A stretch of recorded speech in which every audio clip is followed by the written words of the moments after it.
Assalamualaikum warahmatullahi wabarakatuh. Apa kabar pemirsa? Ketemu lagi bersama saya Nisha Aulia di Ngobrol Bareng Si Pocil, Situasi Politik Cilegon.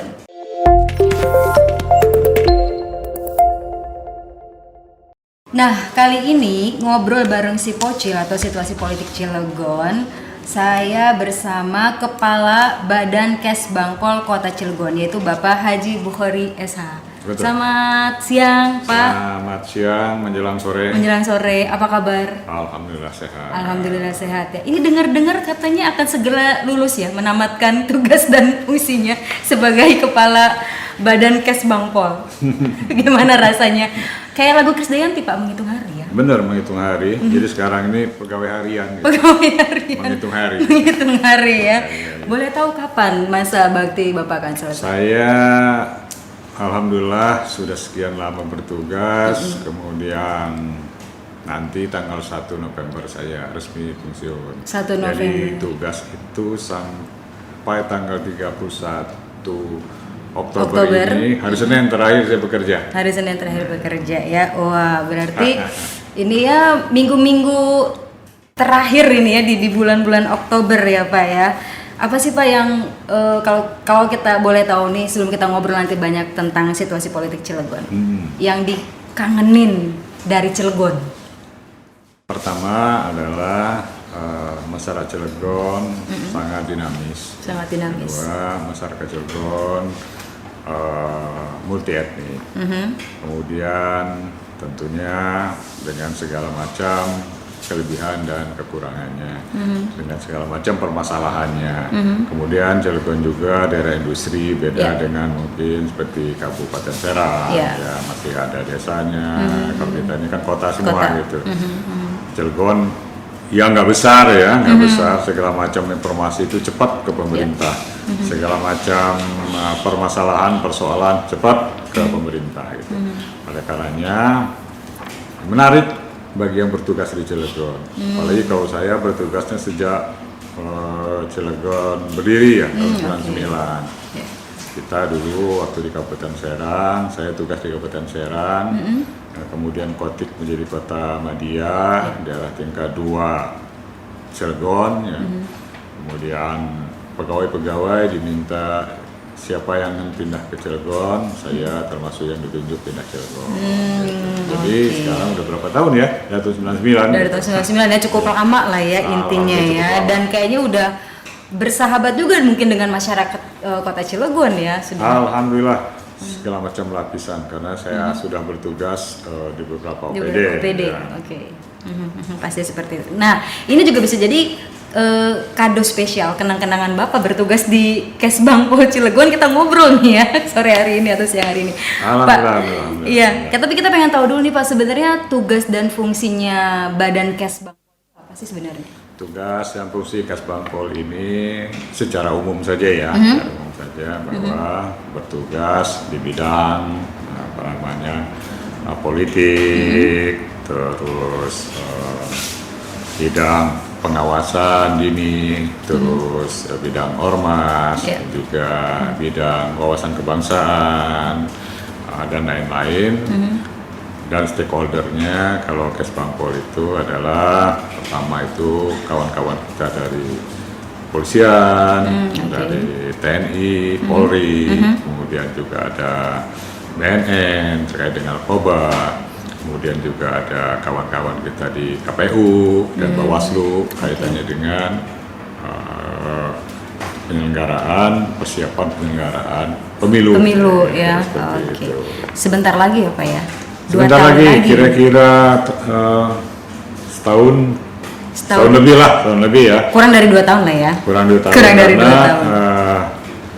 Pilpres, Pileg itu pemilihan DPR, DPD dan sebagainya nanti akan dilaksanakan, sudah dijadwalkan oleh KPU Pusat tanggal 14 Februari tahun 2024.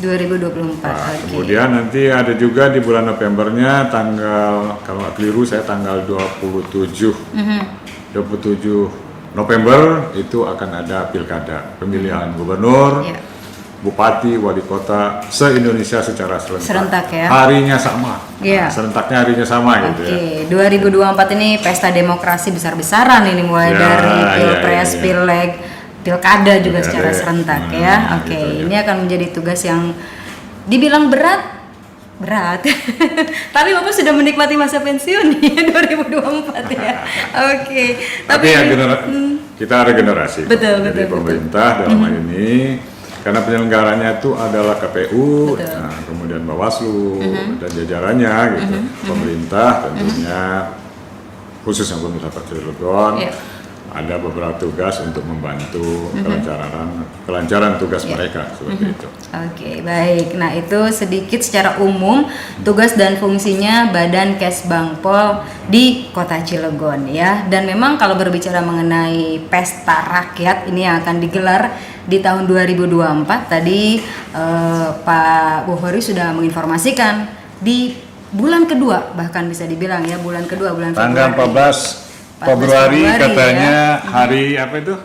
Hari Valentine. Nah, Hari Valentine bertepatan dengan pemilihan ya. Jadi Oke. pelaksanaannya harus dengan kasih sayang kira-kira seperti itu. Ini jangan-jangan dipilih momentum seperti itu ya. Nanti kita tanyakan ke Sama KPU pusat. KPU ya. KPU Oke. pusat, ya. Baik. Dan memang kalau berbicara mengenai pesta rakyat, perpolitikan di Indonesia ini menurut Pak Bukhari sendiri mungkin secara pandangan Bapak secara personal seperti apa sih Pak perpolitikan di tanah air kita? Perjalanan daripada pelaksanaan kalau zaman dulu istilahnya pemilu ya, Ya, pemilu dari zaman Pak Karno dulu ya tahun 55, kemudian zaman Pak Harto juga ada, Ya. zaman reformasi ada, terus zaman terakhir zaman pemilihan kemarin yang terakhir itu terselenggara dengan baik ya, dengan baik kalau menurut saya pandangan saya. Karena apa?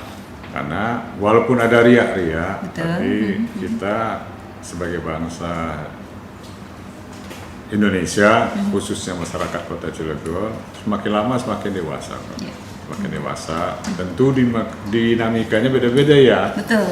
Sekarang ini kan ya berseliweran, kita sudah punya HP ya, ada apa berita sana, berita sini, kemudian ada juga yang benar, ada yang ya nggak sedikit, yang hoax-nya. Hoax ya.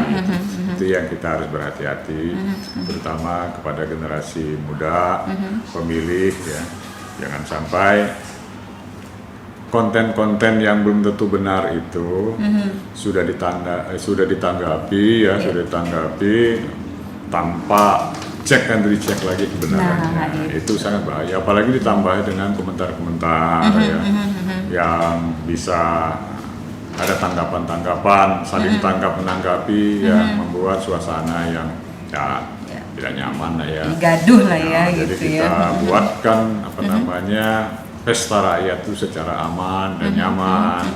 Jadi kita semua enjoy melaksanakan itu. Dan itu kan sudah sering kali kita laksanakan. Mari kita tingkatkan kualitasnya, kira-kira itu. Terutama untuk generasi muda. Kan kita harus memilih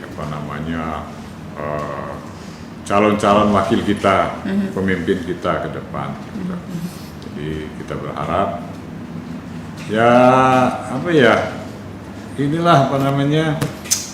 dewasalah dalam memilih itu. Gitu.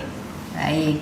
Dan memang itu dinamis ya Pak ya. Karena kan memang Indonesia ini majemuk dengan berbagai latar belakang masyarakatnya, pendidikan, agama dan lain sebagainya. Jadi juga ini ikut turut banyak mempengaruhi situasi perpolitikan di Indonesia, kurang lebih seperti itu. Dan kalau tadi Bapak menyinggung pemilih muda, tapi kita juga ada nih, misalnya saya ingat juga nih bahwa dulu saya ingat banget, ayo dong perempuan-perempuan ikutan dong di pesta rakyat. Saya dulu pernah diajakin Bapak, saya mikir, aduh perempuan bisa nggak ya gitu kan, jadi anggota dewan, jadi kepala daerah, rasanya aduh nggak deh. Nah ini bertepatan banget di sore hari kita bakal ngobrol banyak nih Pak tentang perempuan Indonesia di dalam kancah politik. Dan memang ini juga menjadi salah satu urusannya OPD-nya Bapak ya di Badan Kesbangpol. Dan kalau berbicara tadi saya bilang perempuan bisa nggak sih memimpin sebuah katakanlah wilayah atau institusi dan lain sebagainya, karena ada masih menjadi perdebatan bahwa perempuan itu bukan menjadi pemimpin. Ada juga stereotip bahwa ya mungkin tuh laki-laki gitu kan, dan ada juga yang berbicara mengenai gender juga nih gitu kan, bahwa enggak deh, kayaknya perempuan nggak bisa deh di situ, nggak bisa deh perempuan main di dalam isu politik gitu Pak. Nah sebenarnya kalau berbicara mengenai gender itu kan kayak semacam peran ya Pak ya, peran yang dibentuk sama masyarakat kita gitu kan, dan perilakunya tertanam lewat proses-proses sosialisasi yang berhubungan juga dengan banyak hal. Nah permasalahan gender di tanah air itu sebenarnya seperti apa nih Pak? Udah mulai masuk nih, kita udah mulai dalam nih Pak kalau ngomongin gender di Indonesia. Sebelum masuk ke sana, ingat sejarah kita ya. Perempuan tuh banyak perannya gitu ya, selaku pemimpin, bahkan ada pemimpin perang. Kita ingat ada Cut Nyak-din, itu pemimpin perang gitu kan. Artinya perempuan nggak bisa kita pandang remeh, dan perempuan tidak boleh dianggap tidak bisa memimpin gitu. Cut Nyak-din kan memimpin perang Aceh.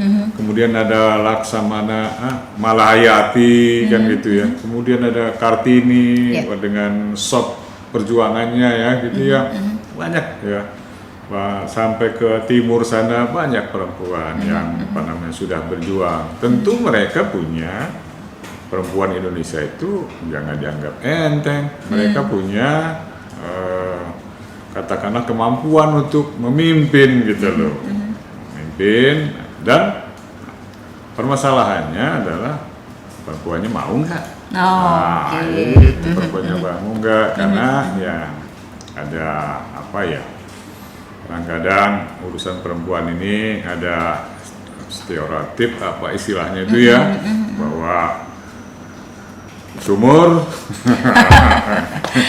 dan lain-lainnya itu kira-kira seperti itu ya. Nah itu yang menyebabkan gitu, apalagi dengan bagaimanapun juga kita hidup di masyarakat ya, tentunya berbeda-beda, di keluarga berbeda-beda pandangannya gitu ya. Ada yang katakan udahlah perempuan mah ya, udah cukup di rumah tangga saja, urus suami dan anak. Betul, itu kodratinya seperti itu. Bukan berarti dengan dia melaksanakan kodratinya seperti itu bahwa mereka tidak bisa terjun ke dunia politik. Gitu. Sekarang kan sudah banyak tuh, ada gubernur perempuan, bahkan di Banten sendiri kan ada gubernur perempuan yang keduanya kan, gitu. Betul. Kemudian jadi wali kota juga di Banten kan ada perempuan, bupati juga perempuan gitu. Yang paling penting adalah kalau menurut saya hilangkan semua itu ya. Mari sejajarkan diri bagi perempuan nih. Bagi perempuan nih ya, sejajarkan diri, jangan harus jangan udahlah minder duluan ya. Dan laki-laki juga jangan menganggap remeh juga perempuan, kan begitu. Dengan seperti itu, ya keberadaan perempuan kan harus kita support ya, support. Apalagi nanti kan ada pilpres, pileg ya, pilkada itu kan. Bahkan ada calon katanya, kabar-kabarnya kan calonnya perempuan juga kan begitu. Bukan kabarnya, bukan ya. Bukan. Terus dan undang-undangnya juga mengatakan bahwa kehadiran perempuan di legislatif ya harus 30% gitu. Di Cilegon sendiri baru ada 4 ya, ada 4 itu. Kalau nggak salah dari 2 fraksi aja itu ya, jadi 4. Jadi tuh kalau 40 orang anggota dewan di Cilegon hanya 4 orang baru 10%. Iya, keterwakilannya perempuannya di dewan seperti itu. Dan ini kita dorong terus agar perempuan setidak-tidaknya minimal yang memenuhi kuota itulah gitu. Sampai 30%. lebih bagus. Dan memang amanat undang-undangnya 30% tadi ya, 30%. Pak ya. Tapi memang akan terus dilakukan upaya-upaya bagaimana akhirnya mengajak perempuan-perempuan terutama di Kota Cilegon untuk juga terjun dalam kancah politik. Iya, Pastinya seperti kita itu. ngedorong pemerintah untuk bagaimana caranya perempuan Cilegon, khususnya kita bicara Cilegon ya, Yes, Cilegon agar dapat terjun ke kancah dunia politik ya, mimpin juga banyak gitu. Kepala dinas juga banyak sekarang perempuan kan, Cilegon itu ada berapa kepala dinas itu. Jadi alhamdulillah gitu. Nah di Dewan juga kita berharap keterwakilan perempuan mencapai minimal 30%. 30% ya. Walaupun sudah berapa periode perempuannya hanya 10% saja kira-kira. Oke, tapi mungkin ini nanti di 2024 akan menjadi peluang-peluang yang cukup besar juga untuk perempuan-perempuan terutama di Cilegon ya Pak Iya, ya untuk bisa masuk ke kancah politik ini. Kalau tadi memang masih menjadi permasalahan bagaimana akhirnya perempuan ini juga punya keinginan, kemauan untuk masuk ke kancah atau ke isunya politik gitu kan. Ini balik lagi ke perempuannya, tentu saja disupport oleh misalnya keluarganya, pasangannya gitu kan, anaknya ataupun juga teman-teman yang lainnya juga, sehingga dia ini perempuan ini akhirnya oke, saya masuk, oke, saya maju di dalam kancah politik. Artinya kan memang ada support system nih Pak ya. Tidak bisa perempuan itu juga akhirnya saya jalan sendiri saja deh gitu tanpa melibatkan dukungan-dukungan yang lain. Sebenarnya apa sih sebenarnya faktor-faktor yang mempengaruhi ketidakadilan gender kalau misalkan kalau tadi bukan dalam artian porsinya tidak ada, cuman nanti balik lagi ke perempuan ini mau apa enggak nih masuk ke dunia politik seperti itu. Ya kalau kita baca-baca dari literatur pendapat-pendapat ya secara teoritis bahwa dikatakan bahwa apa namanya ada masalah ya. Pertama adalah terlalu meletakkan perempuan itu di bawah supremasi laki-laki. Oke. Itu kan. Kemudian perempuan harus sangat tunduk dengan laki-laki, itu ada di masyarakat kita. Belum. Kita tentu saja tidak mengharapkan juga seperti orang Barat ya. Orang Barat kita masih tetap dalam budaya kita, tapi budaya kita itu dalam hal tertentu mulai harus katakanlah jangan sampai juga perempuan termarginalkan kan gitu. Masalahnya kan perempuan termarginalkan katanya kan, terpinggirkan sebagainya gitu. Jangan gitu ya. Kemudian perempuan juga selalu dicap dalam posisi lemah. Berarti kan sejarah Indonesia kan sudah saya sampaikan tadi itu bahwa perempuan itu punya kemampuan gitu. Sekarang bahkan kalau di luar konteks itu ada perempuan jadi supir bis, supir truk, sebagainya kan begitu di luar dunia politik ya. Apalagi dunia politik yang katakanlah dunia yang tidak terlalu apa ya kalau dikatakan sebagai profesi yang memerlukan seperti supir bis, truk segala macam enggak seperti itu kan.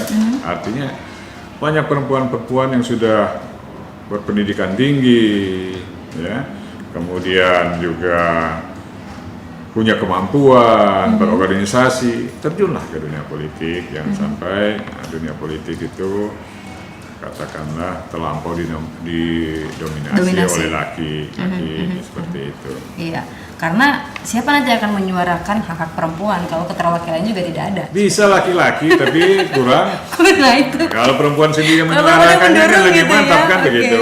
Oke, seperti itu. Jadi perempuan di Kota Cilegon, ayo jangan sungkan-sungkan atau jangan ragu-ragu segera mendaftarkan gitu ya Pak ya. Oke, tadi faktor-faktor yang akhirnya juga mempengaruhi ketidakadilan gender. Nah, kita berbicara mengenai pemilu 2024 yang akan kita hadapi kurang lebih nggak nyampe 2 tahun lah ya. Lantas bagaimana nih hak politik perempuan di tanah air? Seperti saya sampaikan tadi, dari undang-undangnya sendiri mengatakan bahwa keterwakilan perempuan itu minimal itu 30%.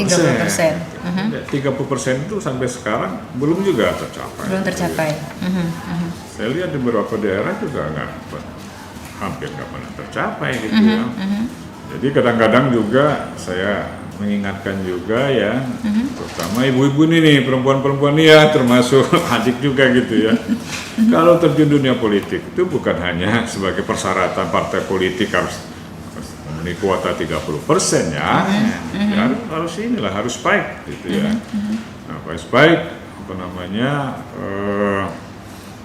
untuk terjun ke dunia politik gitu, jangan asal jadikan syarat pelengkap oleh partai politik ya, gitu ya. Jadi harus itu gitu. Kan ibu-ibu kan banyak ininya ya, banyak ada kelompok pengajian sebagainya kan bisa bisa digerakkan. Bukan digerakkan apa ya, ya bisa kampanye kan, kalau kampanye pada saatnya kan bisa ya itu kan jumlahnya banyak gitu, jangan khawatir ya, khawatir karena takut nggak kepilih dan sebagainya seperti itu. Cobalah gitu ya, bahwa perempuan juga bisa menduduki jabatan-jabatan tertentu. Kalau di birokrasi sudah banyak saya sampaikan tadi ya. Di Jakarta juga sudah banyak Bumi Papuan. Hebat tuh, Ibu Menteri kan ada juga yang perempuan banyak. Ya, itu di kalangan birokrasi kan jadi dirjen kan banyak. Gitu. Termasuk hari ini proporsi yang mewawancari saya kan perempuan juga. Oke, tapi intinya sih memang sebenarnya negara Indonesia itu, negara kita ini sudah memberikan kesempatan, peluang untuk perempuan-perempuan masuk di dalam kancah politik. Balik lagi sekali lagi, gimana perempuan di Indonesia ini, atau secara spesifik adalah di kota Cilegon ini gitu kan, untuk masuk dalam kancah politik atau dalam pesta demokrasi yang akan digelar di tahun 2024 nanti. Lantas sebenarnya apa yang menjadi penyebab rendahnya partisipasi perempuan dalam dunia politik kalau menurut Pak Bukhori? Dikatakan belum menyeluruh pendidikan politik bagi perempuan, tentu itu nggak juga pas sekali ya. Menurut saya kan contoh soal gitu, walaupun masih katakanlah belum terlampau banyak, dan Kesbangpol berkewajiban ke depan segera mensosialisasikan ya, kemudian memberikan katakanlah penyuluhan termasuk Kesbangpol sudah 2 kali nih ya mengadakan penyuluhan atau sosialisasi kepada kaum perempuan 2 kali nih ya, diikuti oleh 160 orang ya dari berbagai organisasi wanita gitu ya.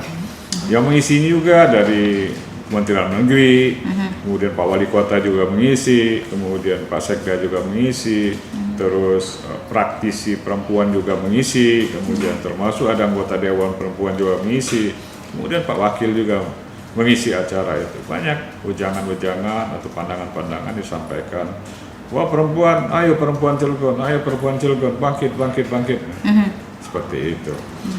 Jadi pemerintah Kota Cilegon tahun depan juga akan lebih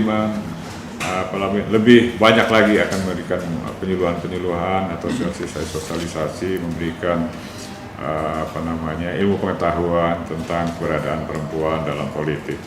Yang penting ya lagi-lagi perempuannya katakanlah harus mau terjun ke dunia politik. Oke. Nah kalau untuk masyarakat Cilegon sendiri nih Pak, terutama kalau tadi kan Bapak cerita ini bahwa Kesbangpol melakukan sosialisasi atau edukasi pendidikan politik terhadap perempuan sudah dilakukan 2 kali, bahkan narasumber pun juga ini menghadirkan perempuan-perempuan gitu. Nah sebenarnya kalau boleh Bapak mengamati atau mungkin pengamatan Bapak, apa sih menjadi kendala sehingga masyarakat perempuan, terutama perempuan di kota Cilegon itu kok agak susah ya, atau agak kayak malu-malu ya untuk masuk ke dunia politik gitu ya? Apa tadi karena stereotipnya masih kenceng nih gitu kan, budaya di katakan mungkin spesifik kita di kota Cilegon ya Pak ya, di sini emang ya udahlah tadi patriarki, perempuan nurut sama laki-laki atau istri nurut sama suami misalnya seperti itu. Hal yang kayak gitu ditemukan nggak sih Pak di kota Cilegon? Ya ada ya. Kalau saya mengeneralisir ya nggak tepat juga ya. Pasti ada seperti itu gitu. Tapi yang pasti bahwa adanya dalam catatan kami itu adanya kurangnya atau belum ya kesadaran perempuan untuk aktif terlibat ya di dalam kegiatan politik seperti lembaga legislatif dan partai politik. Ya. Kemudian juga masih ada sebagian masyarakat meremehkan kemampuan perempuan dalam berpolitik dan pemimpin. Padahal contohnya kan sudah saya sampaikan tadi itu ya, gitu. Masih juga katanya masih ada persepsi bahwa dunia politik itu adalah kotor, merupakan dunianya kaum laki-laki. Itu juga nggak pas gitu. Politik itu bersih, ya. Politik itu bersih. Ya, pandangan-pandangan seperti itu harus segera dikeluarkan dari pikiran kita. Sebab apapun yang ada, contoh sekarang ini misalnya, kalau memberikan bantuan kepada masyarakat, katakanlah perempuan dan sebagainya, itu adalah keputusan politik. Keputusan politik. Mengangkat seorang, keputusan politik. Kemudian juga membuat kebijakan, katakanlah untuk menjarakan masyarakat dan sebagainya, itu keputusan politik. Nah, keputusan politik itu akan lebih pas kalau misalnya, apalagi yang berkaitan dengan perempuan, maka kebijakan politiknya adalah banyak masukan-masukan dari kaum perempuan sendiri, seperti itu. Juga ada yang kendala sosial ekonomi gitu ya, kalau kemiskinan kaum perempuan katanya ya, kurangnya dukungan dana bagi perempuan dan sebagainya gitu ya. Ada juga kondisi ideologi, psikologis masih ada bahwa perempuan kurang percaya diri. Yang kurang percaya diri ya percaya diri, kan begitu. Yang lain makan enggak gitu. Tapi itu jumlahnya masih sedikit, gitu kan begitu. Untuk menjadi caleg ya gitu. Kemudian peranan media massa juga katanya kurang tertarik kalau memberitakan kegiatan-kegiatan terkait dengan aktivitas perempuan, katanya seperti itu. Ya enggak juga kan? Nah, gitu kan, dan itu yang harus tentu kawan-kawan juga ya, kaitan perempuan-perempuan diberitakan lah gitu ya, aktivitas perempuan apa gitu. Nah, jadi tersiarkan gitu, aktivitas perempuan dalam berorganisasi itu. Kemudian juga, nah ini ya, ada kendala ideologi, itu psikologis ya, masih ada perempuan kurang percaya diri ya dan sebagainya. Dan juga ada dunia politik katanya tidak kenal waktu. Nah ini memang. Iya. Nah ada seperti itu tuh Pak. Tidak kenal waktu Pak. Tidak bisa kita pungkiri bahwa ya, perempuan kan ada tugas kewajibannya di rumah tangga. Sedangkan dalam dunia politik terkadang memang membutuhkan waktu yang banyak. Ya, bagi yang sudah mapan, anaknya yang sudah besar misalnya kan bisa itu terjunnya. Kalau yang anaknya masih kecil kan mesti diminit. Akan menjadi pertimbangan tersendiri. Diminit semikian rupa agar rumah tangga juga jangan sampai terbengkalaikan juga sebagai ibu rumah tangga gitu ya. Kalau yang sudah mapan, anaknya sudah besar dan sebagainya kan bisa ya. Bisa lah gitu ya. Seperti itu. Oke. Nah, kalau tadi ada perempuan kurang percaya diri. Artinya kalau kepercayaan diri ini dari perempuan ini timbul, dia juga harus punya bekal ilmu dong Pak. Benar nggak? Kalau masuk dunia politik, ya harus punya ilmunya gitu kan. Oke. Nah, kalau balik lagi nih ke case Bang Pol, bagaimana akhirnya tadi memberikan pendidikan politik? Katakanlah mungkin kalau menyasarnya tadi dengan ibu-ibu, wah rasanya agak kurang pas nih, atau mungkin nanti mahasiswa perempuan nih yang mulai masuk di jurusan-jurusan yang berbau politik, ini juga akan diberikan pendidikan ekstra sehingga mereka juga percaya diri pada saat akan masuk ke kancah politik. Menurut kawan-kawan ya, saya kan sering bergaul dengan kawan-kawan politisi gitu ya. Pengalaman berorganisasi. Kalau itu perlu perlu ditimbal lebih banyak lagi gitu ya. Kemudian dari pengalaman organisasi itu, berbekal itu banyak pengetahuan sebagainya tentang pemerintahan, ekonomi, politik dan sebagainya ya. Itu bekal untuk kita masuk dunia legislatif gitu ya. Nah, Kalau eksekutif kan jelas jenjangnya sudah ini jadi ini jadi ini jelas jenjang kayak gitu ya gitu. Percaya pimpinan seperti Cilegon misalnya kan, kepala dinas pendidikannya perempuan, kemudian kepala dinas kesehatannya perempuan, direktur rumah sakit perempuan, begitu kan? Kan sudah banyak itu. Kemudian kepala di Dukcapil perempuan, lagi kepala lingkungan hidup dulu perempuan, gitu. Banyak sekali gitu ya perempuan. Nah kalau dunia eksekutif ya udah ini ya pemerintah sudah banyak ya. Nah legislatif ini kan sesuatu yang berangkat dari masyarakat sendiri masuk ke organisasi politik. Dengan organisasi politik itu kan pada saatnya, pada saat pemilihan mereka terjun ke dalamnya seperti itu. Dan perlu diketahui juga, tidak mesti juga sarjana politik yang masuk situ. Karena urusan politik ini kan banyak di pemerintahan ini kan ada yang masalah teknis, masalah agama, masalah pendidikan, masalah ekonomi, banyak sekali itu. Berkal ilmu itulah, gitu ya. Jadi terjun ke dunia politik, khususnya di legislatif nantinya, berkal ilmu itu sangat-sangat bermanfaat gitu ya. Jangan bahwa kalau saya mau terjun dunia politik harus lulusan fakultas politik. Enggak juga. Banyak itu kawan-kawan laki juga, bukan dari sarjana politik, ada yang SAG, ada yang ekonomi, ada yang teknik, seperti itu.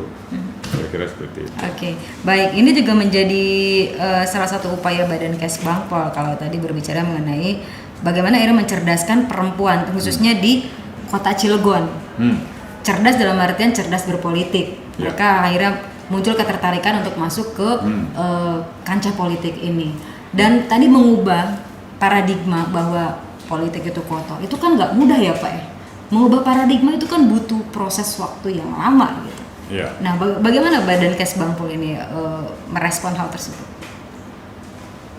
Apapun di dunia ini tergantung nama itu, kalau menurut saya pribadi, nama itu kita. Di lembaga manapun, nama itu kita lah. Dari diri kita lah yang terjun ke dunia politik itu untuk memperbaiki itu. Gitu. Yang kotor itu seperti apa sih? Kan gitu kan? Yang kotor itu seperti apa sih? Oh, seperti yang disuarakan masyarakat. Nah itu yang kita perbaiki. Ya. Jangan ini kata masyarakat. Kan konstituennya kan masyarakat. Kita dipilih oleh rakyat ya dalam ini ya. Itu suara-suara mereka itu nanti ketika mereka terpilih di dalam dunia politik yang kemudian di wadah lembaga legislatif itu suarakan gitu. Seperti itu. Jadi jangan sampai, nah kata istilahnya kan kalau orang baik-baik tidak masuk dunia politik, kemudian nanti yang sebaliknya yang masuk, maka hasilnya yang sebaliknya juga kan begitu katanya. Teorinya kan begitu ya. Oleh karenanya orang-orang baik-baik itu harus masuk ke dunia politik sehingga hasilnya baik. Sehingga kebijakan-kebijakan nanti yang dibuat adalah kebijakan yang baik kalau ya. Baik. Nah, ini upaya yang dilakukan oleh pemerintah untuk meningkatkan peran perempuan dalam politik selain tadi sosialisasi atau edukasi, ada hal lain nggak Pak? Ya, kalau kita sudah beberapa kali melaksanakan kegiatan-kegiatan yang saya katakan kita sudah mempersiapkan juga tahun depan lebih banyak lagi gitu ya. Ini kita akan meningkatkan keterwakilan politik perempuan di DPRD, DPD dan DPRD sebagai upaya untuk mewujudkan kualitas demokrasi yang berkeadilan gender. Kan kira-kira begitu ya, guna mempercepat terwujudnya kesetaraan gender di bidang politik dan pengambilan keputusan seperti yang saya ceritakan tadi ya. Kemudian juga kita berupaya mewujudkan peningkatan keterwakilan perempuan dengan menyusun langkah-langkah strategis dan koordinasi secara sinergis ya antara pemerintah daerah, pemangku kepentingan dan masyarakat seperti itu ya. Kemudian juga kita berusaha meningkatkan atau memperkuat presentasi politik perempuan. Itu ya yang terus kita upayakan pemerintah. Kita juga akan meningkatkan pendidikan politik yang baik ya, yang diberikan oleh partai politik. Kemudian ormas juga, kita juga membina ormas juga ya.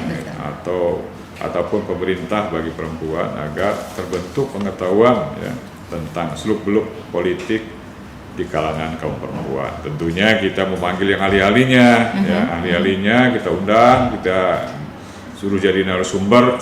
Bukan suruh ya, kita minta menjadi narasumber untuk pendidikan politik itu. Karena pengalaman-pengalaman itulah nanti bekal mereka ya mempertimbangkan untuk masuk dunia politik. Ya.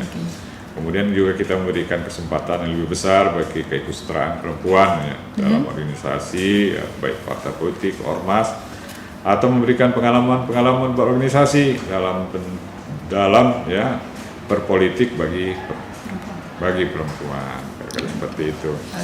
Jadi kita sekali lagi Kesbangpol sangat-sangat concern masalah itu. Ya. Dan memang ini juga menjadi program kerjanya Kesbangpol. Ya, salah satunya itu. Termasuk juga, nah ini bagi ibu-ibu ini kan pengalaman ngedidik anak ya. Jadi nanti kita angkatlah peran perempuan dalam cegah narkoba gitu kan begitu. Itu kan ibu-ibu juga. Kalau ibu-ibunya ada legislatif kan konsen tuh, ya konsen. Narkoba di Cilegon ternyata banyak, misalnya kan seperti itu. Kalau perempuan yang tahu keadaan perempuan kan di rumah tangga kan lebih ini gitu ya. Oke, baik. Nanti kita bahas lah masalah narkoba ya perempuan itu. Akan ada next sequel ya. Jadi itu karena bahaya juga itu. Nah perempuan kalau namanya terjun di dunia politik dan terpilih di dalam lembaga-lembaga legislatif kan.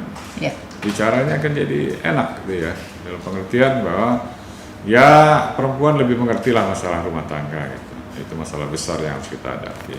Oke, baik. Dan memang ada sebuah penelitian dari WFD yang bekerja sama dengan Global Institute for Women Leadership, King's College London nih Pak. Ini saya juga tadi coba searching ini Pak terkait kepemimpinan perempuan. Kalau tadi kan Pak Buhori bilang jangan meremehkan perempuan gitu kan, bahwa perempuan-perempuan di Indonesia itu dari dulu sudah berkiprah. Tadi mencontohkan Cut Nyadin gitu kan, dengan Raden Ajeng Kartini gitu kan, dan yang lainnya juga.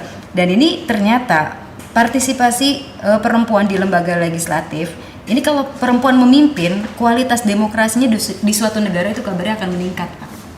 Seperti itu. Penelitian itu benar adanya gitu. Ya, jangan lihat case per case ya. Jangan kita lihat case, oh ini Perdana Menteri Inggris yang perempuan baru berapa hari mengundurkan diri. Jangan, itu kan case ya, kasus gitu. Itu banyak, Margaret Thatcher misalnya kan hebat kan gitu. Atau misalnya Perdana Menteri Jerman kan hebat dengan segala kesederhanaannya, konon katanya tidur di apartemen gitu kan. Perempuan Perdana Menteri Jerman yang negara kuat gitu kan, seperti itu. Jadi sekali lagi saya mengharapkan stigma bahwa perempuan itu lemah dan sebagainya harus segera kita tinggalkan gitu ya. Ya memang akhirnya juga memberikan kesempatan seluas-luasnya tadi bahwa amanat undang-undang pun 30%. Iya, gitu, 30%. Nah, 30% itu gunakanlah sebaik-baiknya gitu. Terjunlah ke dunia politik, jangan takut terjun ke dunia politik ya, usaha, ikhtiar gitu. Ya walaupun pada akhirnya ya Allah juga yang menentukan gitu. Betul. Baik. Pak Buhori, ini nggak kerasa nih waktu kita ini udah ngobrol-ngobrol tentang perempuan di dalam kancah politik. Boleh tanya nggak, Bapak punya anak perempuan nggak? Saya nggak punya anak perempuan. Nggak punya ya. Padahal saya tanya, Bapak kalau punya anak perempuan, anak Bapak boleh nggak masuk dunia politik? Kalau punya mantu perempuan, malah lebih sayang katakan punya anak perempuan kan gitu. Oh gitu. Jadi kalau mantunya nanti masuk ke dunia politik boleh ya Pak ya? Boleh. Oh boleh. Oke. Jadi ini linear lah sama apa yang tadi beliau sampaikan ya. Artinya memang kalau tadi Pak Buhori juga bilang bahwa orang baik nih ya perlu diberikan kesempatan atau mesti masuk dalam dunia politik, akhirnya ada kebijakan-kebijakan baik yang akan muncul gitu. Betul, sangat-sangat betul seperti itu. Baik, Pak Buhori, ada harapan dan sekaligus juga closing statement gak nih ngobrol bareng si Pocil kita kali ini? Silakan Pak. Nah, kepada masyarakat Kota Cilegon, khususnya kepada ibu-ibu atau kaum wanita, jangan apatis masalah politik. Terjunlah ke dunia politik. Negara sudah memberikan kesempatan bahwa 30% kuota untuk menduduki jadi anggota DPRD sudah diberikan 30%. Gunakan kesempatan itu karena Cilegon masih membutuhkan kebijakan-kebijakan yang disuarakan oleh kaum perempuan.